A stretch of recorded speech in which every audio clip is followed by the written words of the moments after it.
Hey guys, welcome back to the RAT course. In this part of the course material, I'll be showing you guys how to go about implementing the remote desktop keyboard functionality, so the keyboard control functionality. We already have mouse control and auto capture done. So at this point, we're going to be implementing the entirety of the keyboard, okay? So that is to say, you'll be able to right-click on people, on the clients, you'll be able to remote desktop capture them. That'll bring you to this page, and then you'll be able to capture their screen as well as mouse control, use your mouse to control their computer, as well as use your keyboard to control their computer as well. Now, a couple of things, guys. This video will probably end up being a lot shorter than other videos because I'm not actually going to be doing any programming in this video because I've already pre-programmed it, okay? So reason for this, I've been very busy lately, don't have too much time to be going over everything like literal line by line per se. So I will be going through every bit of the code with you, so don't freak out. Like don't worry. I'm going to show you everything I've added, okay, and explain it to you in depth. But as far as programming, I've just been way too busy to sit here and code line by line. So I literally pulled it from an old project that I wrote, and I'm going to show you that here in just a little bit. So I was able to do it in like 10 or 15 minutes. Just pull it straight over, copy paste, boom, done. It's really super basic to do. It's really, there's nothing to it hardly at all, just for the keyboard control stuff, right? So let's go ahead and get this party started. First of all, let me pull open Excalidraw. So let's say that this is your main rat, okay? And this is where you get their image, and here's where you get a little bit of their info, and then here's where they come in, you know, whatever, and you can see them and click on them, blah, blah, blah. So essentially, what you want to be able to do is be able to have, you know, control over, say, this person, you know, whatever, and say this person, and maybe even a third person, or maybe even 1,000 people on your screen. God forbid if you actually did that. But you want to be able to delegate keystrokes that you press on your computer. So remember, these are all clients. You follow me, guys? These are all clients, and you act as the server, right? So whenever you, so the question comes into play when, how are we supposed to take your keyboard, okay? So your keyboard stuff, right? Your keys. How are we supposed to take your keyboard keys and translate those and force those through the socket connection to each and every single one of these clients that you might be messing with, right? So that's what we're going to be talking about. So the simplest way that I thought to do this would be just use a low-level keyboard hook on your endpoint, on your server side, you. Okay, so that's exactly what I did. Basically, you can just get my project from here. It's open source. I wrote it special for you guys and everybody on YouTube. So you just come in here to my Bitmasters or GitHub, download my low-level Windows keyboard hooking example, and you just take from the code what you need. I explain it out very well in depth and detail. It's got a very simple layout. You just hook and unhook, and that's it. And it displays the keys that you press, etc., etc. And it also shows simulated typing. So you guys are more than welcome to download this. It's completely free. And you can translate the code from this project and throw it into your rat in a very simple fashion. So let me go ahead and pop back over here to this. So whenever you run the rat, the program, whatever you want to call it, when you run it, we're going to place in the background a Windows hook, like hooked into your keyboard, okay? So this is running the entire time your rat is running, and it's only used on this unit, meaning this unit here, okay? So now I'm also going to teach you guys this. It's actually not necessarily the best idea to do this in this way. Because if you're like a really super professional programmer, let's face it, we're all trying to do that, do our best to be as professional as possible. The way I wrote this out is to have a hook immediately as soon as the program starts. Not really a good idea, but I'm going to leave it how it is. This is just for sample stuff. This is a free course. I am not going to sit here and go through countless hours of what this human being would have done as opposed to this other guy. I just don't care, okay? But essentially, what you should do if you were truly attempting to be professional with this is you should make the keyboard hook available to be called, but only call it and release it based on if you have a remote desktop clone actually open, or you actually need to use the keyboard at a low level anywhere else in your program. By me running, like us just simply clicking run and actually running the rat, and boom, the keyboard structure and hook is placed already in the background. That's not necessarily a good thing. You see what I mean? So really, you shouldn't do it the way I've done it, but it works. And personally, you know, other people might say, "Oh, Bitmaster, come on, man. There's nothing wrong with that. I do that on my shit all the time." Blah blah blah. Yeah. I get it, but I'm also being picky about my own stuff. I'm trying to educate people and let them know that if you don't need to be using memory, don't use it. That's not a good thing. So if you are going to be like using a low-level keyboard hook, only place and use the hook where and when needed, not the entirety of your running application. Not a good idea, okay? But again, I'm just doing it this way to teach both directions. I'm able to teach the correct way, and I'm able to teach, you know, still the correct way, because I mean, it fucking works, right? But I'm just being picky. I'm trying to make people think outside the box for themselves, if you will, okay? So let's pop back over to Excalidraw. So the keyboard hook is placed, so it's real-time capturing the entire time that your app is running. If you press a key, it detects that key was pressed immediately. So let's say that the key was A, capital A. And God, that's a terrible representation. Let's do a better one, shall we? There's a little bit better one. There's a capital A. So if you pressed Shift and A to get a capital A, you want to be able to take that A and see, I'll draw some like little X things here so you see. That's where you like X out and close their thing out, right? So basically, if you're focused on this gentleman here, on like this guy right here, that means this guy's not focused. His window's not focused. This guy's window's not focused either. But this guy's window is focused because Windows, remember in Microsoft Windows, you always have one window focused when you've clicked it with the mouse to activate it. This is also called on activate in Delphi, okay? Now, there's also a focus thing in Windows API, etc., etc. You can do this a million different ways, guys. I'm just trying to teach you the way I do it, okay? So if this window is focused, that means it's active. No other window will be active, not even your rat. The rat won't even be active. It'll be in the background running there, but it won't be focused. So let me go ahead and take this out. So now that we have this guy focused, we want to take the server socket and loop through all of the connections that are valid, and we want to look for this guy that we're currently controlling, that we're currently messing with, right? This guy down here, this client right here, this guy, because his ID is a cardinal inside of the form's memory, right? So we want to loop through and say, hey, I'm not messing with Bob, okay, or Jill, okay, but Jimmy, yeah, this guy right here, his cardinal's like 859855548, and it translates to, let's say, his actual PC name is Jimmy. Okay, then I want this capital A to go from the server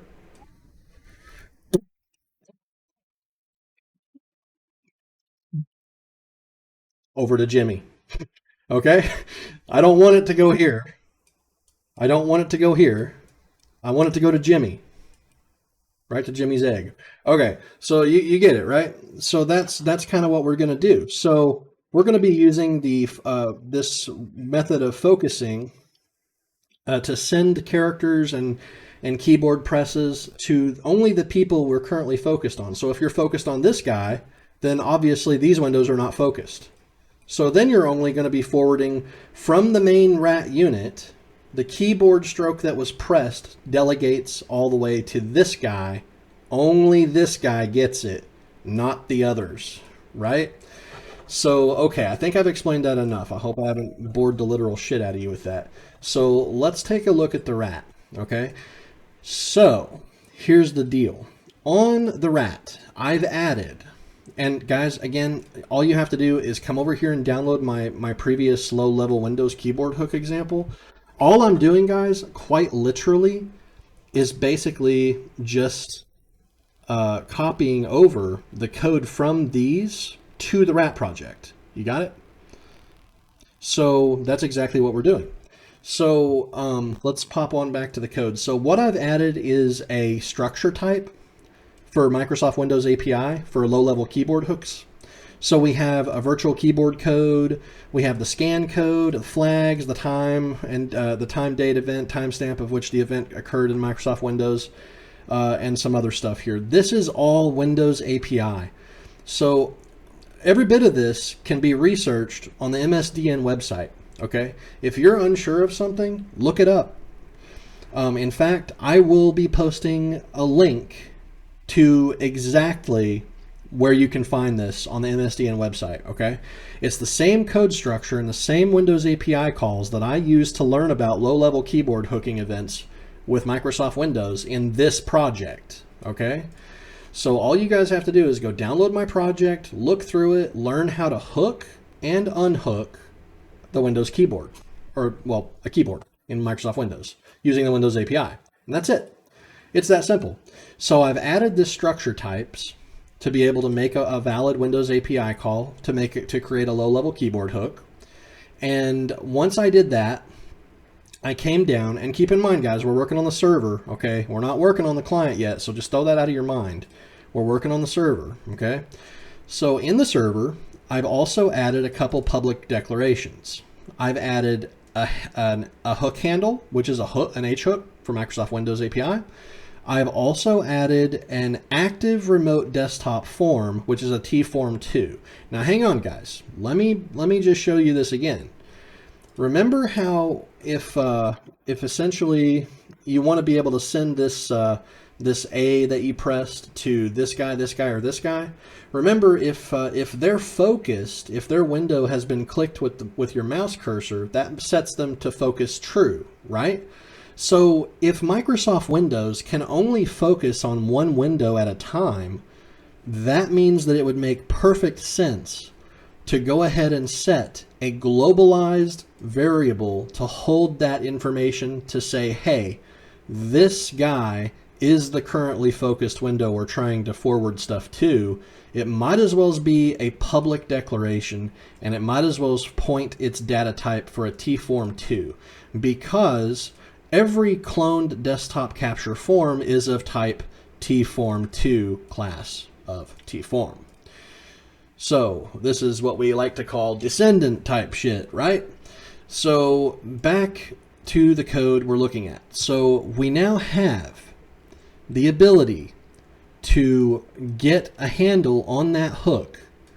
We now have the ability to understand which window we're trying to forward keys to. We also know and have the ability now to start a hook and stop a hook. And that's it, guys. Quite literally, these two things and these two things, with the exception of this one right here that I'm about to go through with you, are practically the only things that I've added to this project to be able to ensure that when you checkbox this to true, it's going to, the main unit, this rat unit, is going to already be capturing the keys whenever you run it, and it'll only forward to focused cloned remote desktop capture forms that have this checkbox checked true. And remember, there's two things at play there. First of all, the window has to be focused. Gonna get you there, huh? The window has to be focused, and it also has to have that enabled checked true. You follow me now? Okay, so let's go ahead and go back to the code and do some discussing here. Now, I'm going to skip over the big one for now because I want to start with explaining to you how to start a hook and stop a hook. So let's go ahead and click on this and go down to the code. So on the start hook, what I have is I've set if the hook handle is 0, then that means we do not have a keyboard hook at all placed on this system, okay? So what we're going to do is we're going to say our fhook handle, which is our variable declaration that we put way up here for a hhook, we're going to say, look, you need to become active. You need to try to call this Windows API call, which is set Windows hook X, to the Windows keyboard low-level hook at this low-level keyboard proc, which is the structure that we created, if you remember, up here. Okay, so that's what it's expected to come back as in Microsoft Windows API return calls. So now, if this properly goes through, this starts a hook. Okay, I haven't put an accept in here. I haven't done any of that because I've never come to a conclusion that this doesn't work, at least on my computer or any of my testing machines. So this is fine. So this code right here will start a low-level keyboard hook. Okay. And now we have to learn how to stop a keyboard hook. So when the program, like if you're going to terminate the program or close out of the program, or even if you wanted to stop the hook in the mid-run of this process, the rat, you can call stop hook. And what this does is says if the hook handle is not 0, meaning there is a valid hook current and present, remove the hook. Unhook window at hook X. That's a Windows API call to that hook's handle. And then once you've done that, set the hook handle to 0 because we know it's unhooked. We're good to go. That's it. So that's it. These two things right here give your entire program the ability to lock onto your keyboard and see every single thing you do in real time with great millisecond time delay. I mean, as soon as you click, boom, it immediately knows. We are not using some cheap method of crapping out called using like get async key state or some BS like that. No. That is trash. Get async key state, which most people, mostly skids I would say, use that stuff. They're using it because it's simple to do, but here's the bad thing. The bad thing is that's really at a super software level of grabbing keystrokes. You know what I mean? And when you do that, it's just awful because you're going to miss like 20 freaking keys every time they're typing rapidly. It's just not going to work. And I don't know about you guys, but if you wanted to send every keystroke from your rat to the potential client you're trying to help, solve a problem or do whatever on here, you don't want to miss keystrokes. You want that shit to work, guaranteed, right? So that's why we're using this way of doing it rather than opposed to get async key state and crapping out and being a bunch of skids the rest of our lives, okay?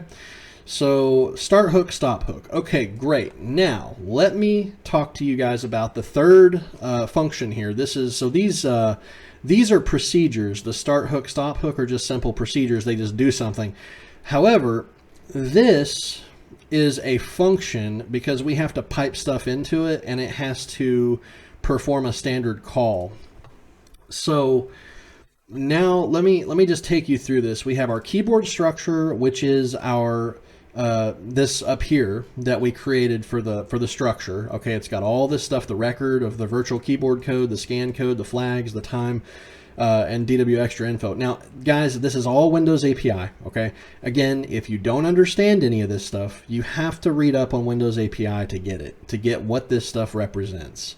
Now, some of you might already look at that and be like, hey, virtual keyboard code, I know what that is. Well, almost everybody knows what that is. You can go look up a virtual keyboard table, and it's easy to understand, especially if you guys are using like that, what I mentioned earlier, get async key state. You'll work with virtual keyboard codes in that.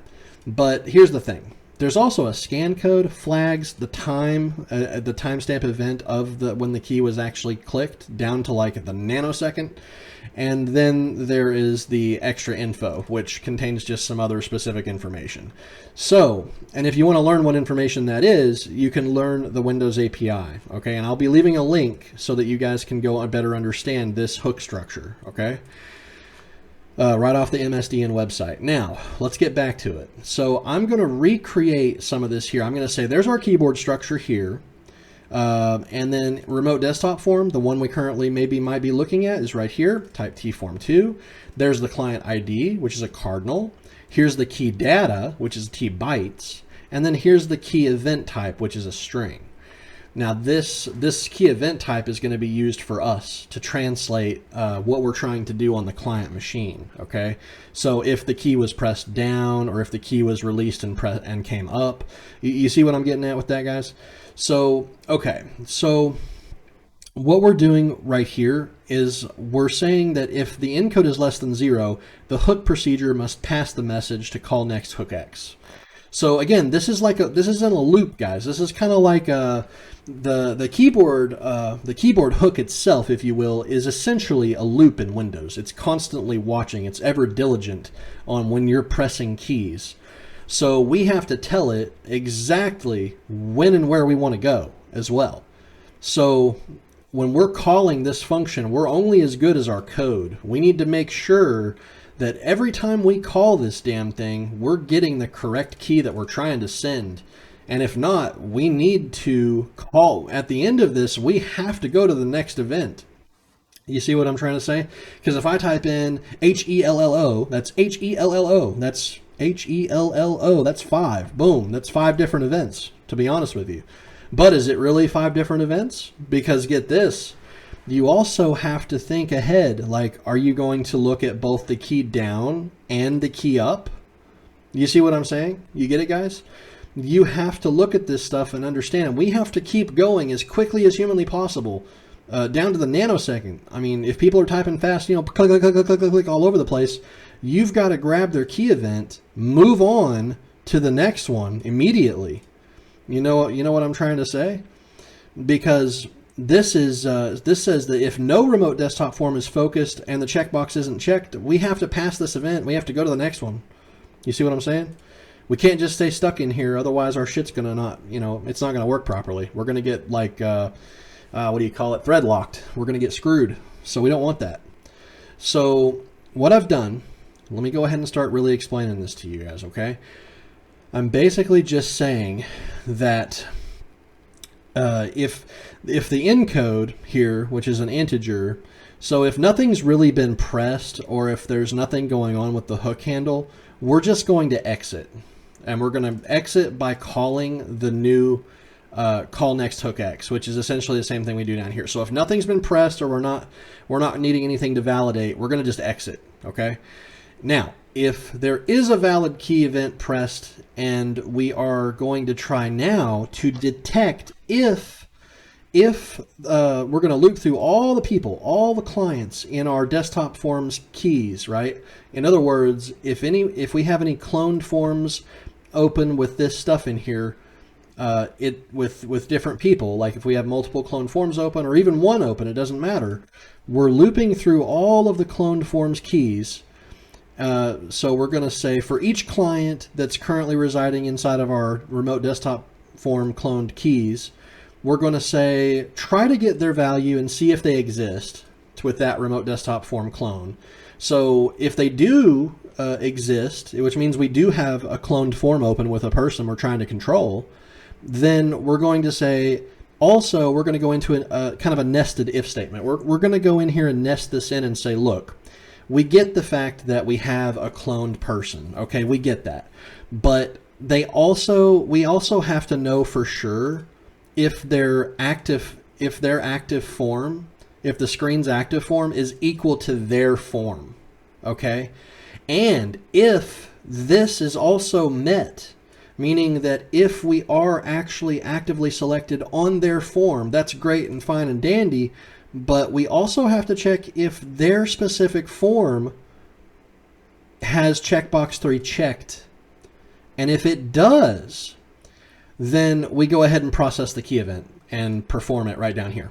So we're going to say, here's our keyboard structure, and then we're going to do case W parameter of the key down, key side sys key down, all this stuff. And whether or not it's key down or key up, then we're going to come down, skip the else, and come down, and we're going to create our structure for that we're going to send over as bytes, okay, to their end. And we're going to send the key event type. We're going to send their virtual keyboard code that we did, the scan code that we did, and the flags that we've done that are on this key press event. Then we're going to send it over to the client so that they can simulate it on their end. You get it? Now, this last part is very important. If you press the start button or some button like that, or well, really any button, to be honest with you, you don't want any of your buttons messing with your computer. No, because you're trying to forward your keystrokes over to them, right? So you have to call exit 1. This will block the current key that flew through the keyboard event, low hook, keyboard hook. It will cancel it out on your end and not allow it to be pressed on your computer, technically speaking. Even though technically speaking it was pressed on your computer, but you get the point.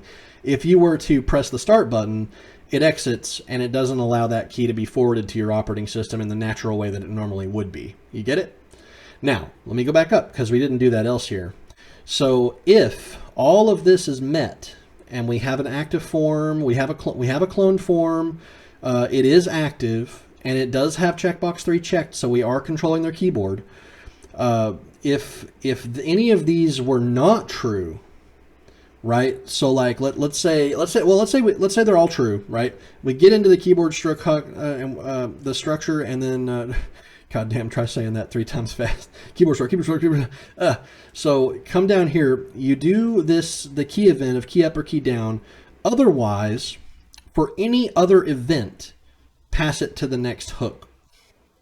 So like if we don't detect any cases in here that are valid for like key down, key up, sys key down, whatever, then it's obviously another type of event which we're not looking to freak around with, right?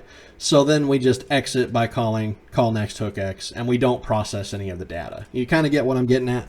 So guys, I'm just saying, if it doesn't reside on the keyboard and it's not basic, at least to my knowledge, characters, numbers, stuff like this and that, just stuff that you're generally going to want to do when remote controlling another computer, we're just going to skip it and say, no, just call the next one, whatever, right? It is that simple, guys. It is that simple. Now, I also want you to know I added an set active remote desktop form. What this does is on this procedure, we're setting our currently globalized, here, let me scroll up, our currently globalized known cloned form that we're trying to mess with, we're updating it to a form, which is tform2, which is passed to this procedure. Okay, now let me kind of show you what that means. Okay, so on the remote desktop capture itself, if you click with your mouse, like here, guys, look, this is so kind of weird. I have to explain this properly, otherwise you guys are not going to get it. It's going to be so confusing. So here, damn it, I did not mean to open that. I opened the wrong one. Hang on, guys. Okay, so you see how like I have 2 different notepads on the screen. If I click this one, it highlights black. If I highlight this one or click it, click, click, click, click, click, click. See how whenever I do that, whenever I click that, that means it's focused in Microsoft Windows, okay? So when I click this one, it's focused. When I click this one, it's focused. Click, click, click, click, click, click, and it becomes active. This one became deactivated. See, they're opposite. So like it's this one on the right's focused, left is focused. When I focus the one on the right, the left one becomes deactivated. You see that? Not focused over here. But now it's focused, focused, focused, focused, focused. But only one can ever have focus. No matter how fast I am, I can never focus 2 at the same time because this is not the way Microsoft Windows works. So I'm going to close both of these out. So if I highlight this one and I had multiple cloned forms open controlling multiple clients, pretend that was the notepads I was just clicking right there, and you guys will get a picture of that. When you click with your mouse to highlight and select this form, it becomes on activate, right? Follow me so far? So on the on activate, you say, hey, form 1, which is our main rat, you say, hey, look, man, I'm the new active form, dude. That's it. It's one line of code. It's that simple. It's that easy, guys. It's that easy. So like literally when you click to select a clone desktop form, it just says, hey, Master Rat, I'm the dude that is now the currently being, messed with guy. That's it. That's it, guys. That's it. That's literally it. So it makes sense that you have to take care of this, because if you close a cloned form, obviously that cloned form would have already been selected, because in order to close something, you also have to select it and it be focused to be able to be closed. So what I did was I just simply said, well, if we are the current one being globalized as the currently person that's being played with, then we need to die, right? So I just did this, basically the reverse of this, which is to nullify it, right? And then I remove the client ID and free myself up. Now the same goes for deactivate. So on deactivate, I'm actually doing clear the active remote desktop form. So I'm saying, if I am the current one, then nullify myself. I no longer wish to be, whatever, dealt with there, right? You follow me so far? So that's it. That's basically it. It nils it, and then whoever's next, whoever was clicked on next, they can deal with it in their own way. They can become the active one, right? So that's pretty much that. And let's look at the top of the code before we go any further in depth. So we've been over Unit 1. All I've added is the ability to have a keyboard hook. All I've done, guys, literally all I've done is added a keyboard structure, the ability to start and stop the keyboard hook, and I've added a couple of public declarations. That's it. The hook's handle and whether or not which person is currently being messed with on the remote desktop. That's it. That's it. That's all I've added. So the main rat just watches the keyboard and delegates the keys out based on which one of these forms is currently active and focused and has this checked true. Okay, that's it. So on this, let's scroll down a little bit. So I created just that. It's literally that, guys. Like literally, that is it. That is literally fucking it. That is it. I didn't add hardly anything in here except the on activate, on close, and on deactivate, and that is pretty much it. That is it. So when you activate this form, it says, hey, form 1, I'm the new guy. And whenever you close this form, he says, oh, form 1, it looks like I'm the guy that's focused, so can you set me to not focused and make somebody else the leader? And then, remove this. And then the form 1's like, yeah, sure, whatever. And then also you remove yourself, as we did. This code, these two lines were already here, okay? So the only thing I added was a simple if-then statement saying, hey, look, if I'm the focused guy, screw me off. That's it. And then down here on deactivate, actually, hang on, I think that, yeah, that's what, yeah, so it's just that. It's just that, guys. That's it. It's literally that simple. And that's it. There's literally nothing else to do, nothing else to worry about. That is it. 150% it. That is how you do remote keyboard. That's it. That's it. So let me go ahead and fire up my VM, and I'm going to show you guys that this does in fact work, okay? So guys, let's go ahead and give this a quick test run here and see just what happens. So as you can see, I do have two computers connected now. I have a Windows 10 and a Windows 11. So I'm going to right click on the Windows 10 and go desktop capture. And I'm going to put this down here, and I'm going to right click on the Windows 11 computer here and go desktop capture. And I'm going to pull them both open, so we're just going to kind of play with them. We'll kind of cover our rat up, but we're going to auto capture on both and start capturing. Now I'm going to perform mouse control on both And as you can clearly see, I'm able to move stuff around on both computers. Great. And then I'm going to do keyboard control on both. So I am now on the Windows 10, and I'm going to press the start button. And as you can see, it works. Fantastic. Then I can start typing in, and there's Notepad, and I pressed enter, and see, it works. See, it's perfect. I can type H, here I'll type H-E. It's kind of a little laggy. I think that my VMs are just trash. I give them like really low specs because I don't want to mess around. But I'm typing a bunch of numbers in there, and you can clearly see that every time I type, it does type it in there. So that works. Fantastic. I'm going to close out of that. And I'm going to move over to this one where I'm going to hit the start button. And it works. And see, I pressed in and I hit enter. Actually, I hit enter on the numpad and it still works. Everything's great. So that's that, guys. And you can clearly see here that I'm in control of both machines. So guys, there you have it. That is how you do the keyboard control and to different computers that you're trying to control. So guys, I'm gonna actually manually close this one out on Windows 11, and you'll see that whenever I'm able to do that, it will disconnect this guy. So here, let me see if I can pull this up in my VM. I think that closing it out myself just ain't working out. Let me close this like via this. I'll kill it out with Task Manager real quick here. So if I was to try to disgracefully, oh, there we go. It just had to catch up with my programming. So there you have it.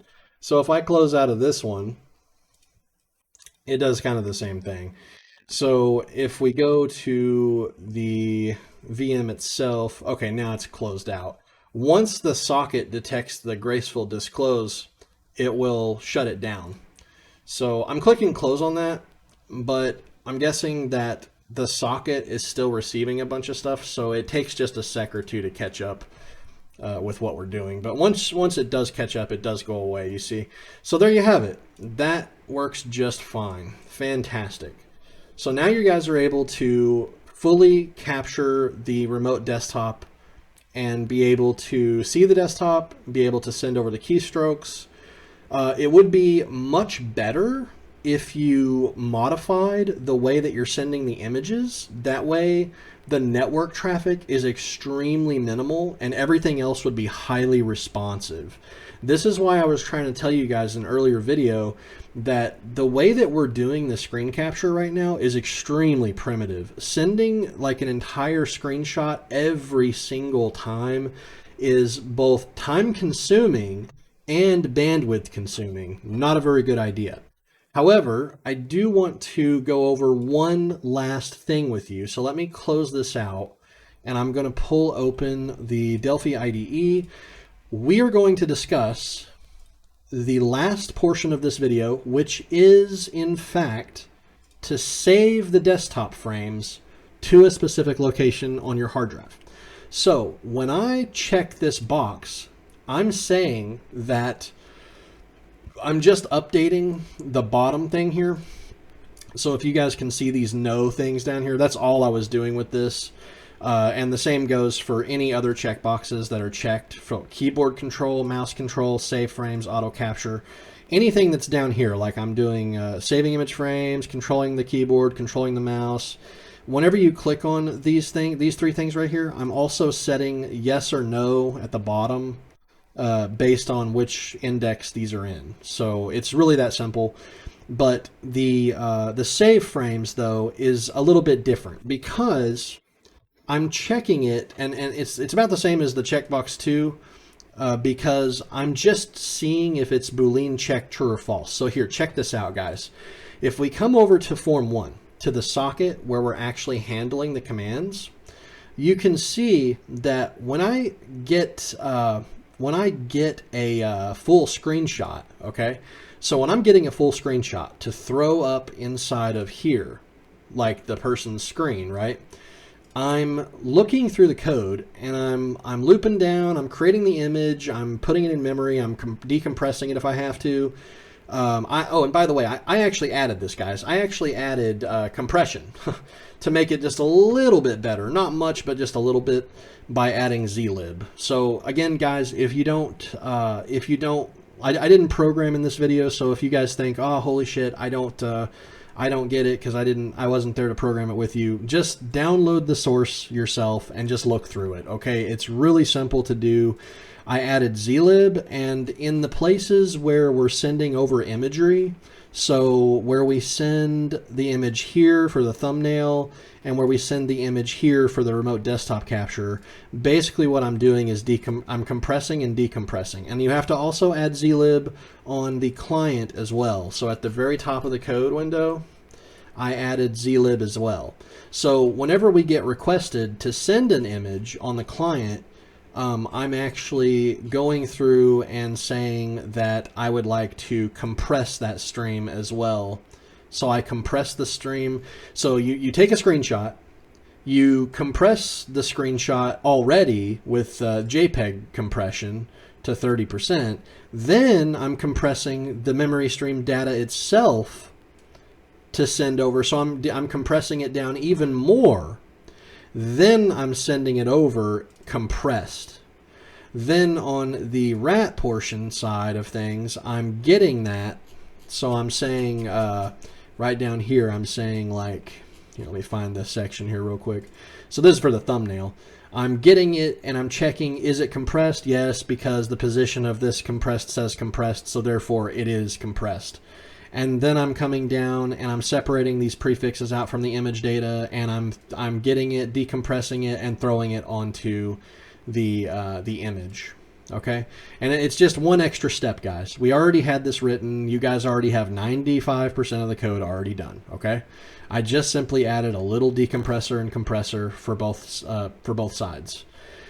And for the get full screenshot, same exact story. I'm just seeing if it's compressed. If it is, then the position of that will say compressed. Then I will separate these prefixes out, and then I will get the image, decompress the JPEG stuff, and then decompress the bytes and all that in reverse order, and then throw it down. Now here's the part we need to talk about. So on this remote desktop capture, if you're saving the frames, this is checkbox 1, okay?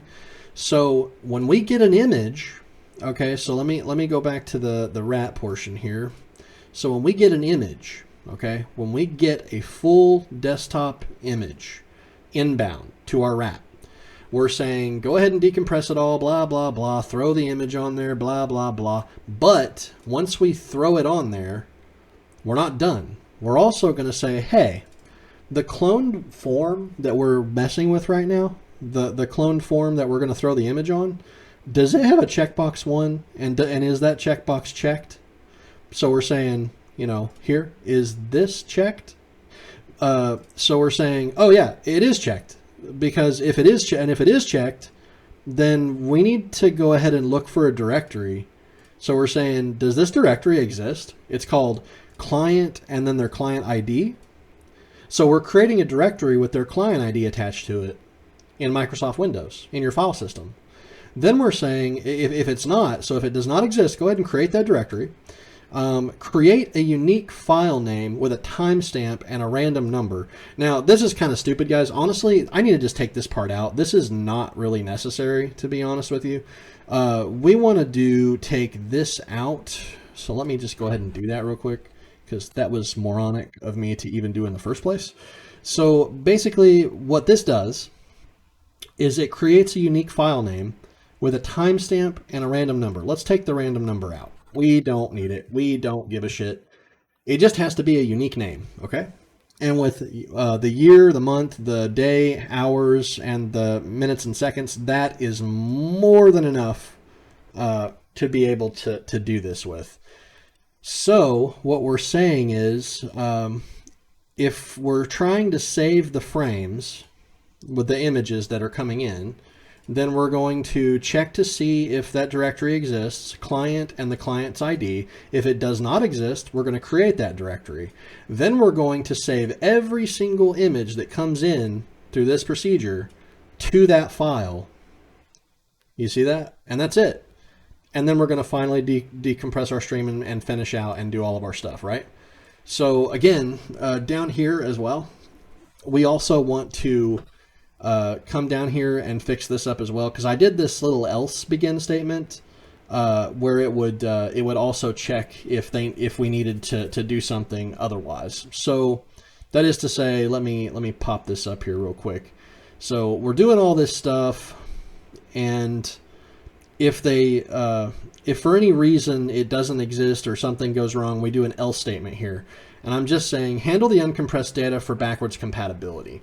So like the way I had it before during my programming, I wasn't really sure if like I should handle possible like backward compatibility issues. So really this code could be just deleted, to be honest with you. But I'm going to leave it there just because it works. I'm not gonna fuck with that. Essentially what this does is that if the image comes in the way that it used to exist, it's just the same way from here. It's the same way that we throw it on there from before. Okay, so this is why this exists here like this. So we can take this out just in case. So I'll take that out, and there you have it. Now it's just the same exact timestamp, and that's all. So guys, let's go ahead and give it a run. Okay, so let's pop over to the actual Explorer and go to Win32 release, and I already had one actually there from earlier. So I'm going to delete that, and I'm going to also, so you guys can clearly see what I'm doing, I'm going to delete those as well. So I'm going to run the rat from this location, okay? And I'm also going to go to the client, and I'm going to run him as well. So here, let's delete all these other DCUs. They're just there after compilation. Let's go ahead and open this on up and start our listening port on the server. And let's pop on back over to the server in Win32 release, and here you have it. Okay, so guys, pay very close attention. I'm gonna leave this right here where you can kind of see it a little bit. Let me just kind of pull that back up. Okay, so I'm gonna click right here, and I'm going to right click on this person, which is me, and I'm going to go to desktop capture. I'm then going to save the frame, and I'm going to auto capture and start capturing. You're going to instantly notice that I'm client number 431610098. I'm going to stop capturing, okay? And as you can clearly see, it created a folder for me, for my connection, for my connectivity to the server. And inside of that folder, here, I'm going to actually close out of the client. So I'm going to close myself out and disappear off the rat and close the rat because we're done. And inside of my folder, you're going to clearly see all of the images that were captured during the time frame that I was capturing myself, right? So that's that, and it's just a screenshot, underscore, and the date, and the time, and the minutes, and the milliseconds, and all that stuff. It's all right there, just like that, boys. Okay, it's that simple. So I'm going to right-click this and delete it because I don't need it on my computer, and that is that. Guys, that basically finishes up this video. So if you guys need the source, and I'm sure you will need it to look over, just remember it's extremely super basic. All you have to do is just simply look at my example. So here, let me minimize this right fast. My example here for low-level keyboard hook literally spells it out for you, practically, because this is how you get keys from your keyboard at low level using Windows API calls. So that's it. Just download this, give it a good looking over, and try to port it the best you can to this. Now, as always, you will have my full support, so like you'll be able to download all this code completely done anyway. But like I said, the only real things that are truly added here are the keyboard structure, a couple of public declarations, these right here, and both of these procedures.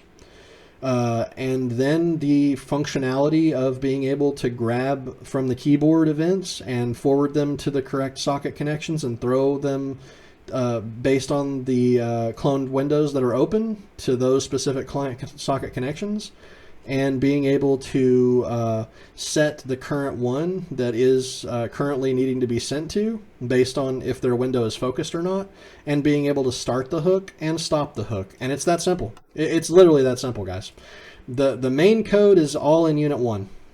The easy to do code is just right here in Unit 2 or Remote Desktop, and it's just on activate. You set this as the active one on form 1. Like I said, on form close, you want to set it to nil. On form deactivate, you also subsequently want to set that to nil, and that's it. That's literally it, boys. All right, so I hope that you guys enjoyed. I know that I really wish I could have done better on this one. I've just been so busy, and I've only got about maybe an hour and a half here. It's already 50 minutes, so I have to leave really soon. I've got other family stuff to go to today as well.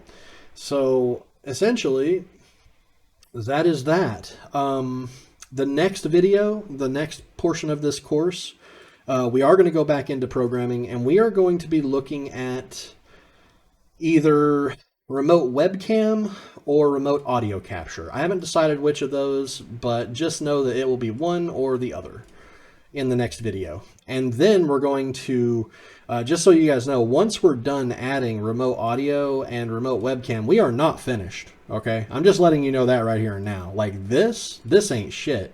This whole list right here will probably scroll down like 20 freaking times. Like, we got to add a lot more stuff into this rat. So don't lose hope on that. If you guys think, oh, well, Bitmaster's just doing a basic rat course on, you know, this, and this. No. We got a long way to go, boys. Long way to go. All right. Till next time, stay frosty, keep coding, and I will see you in the next video. Peace out.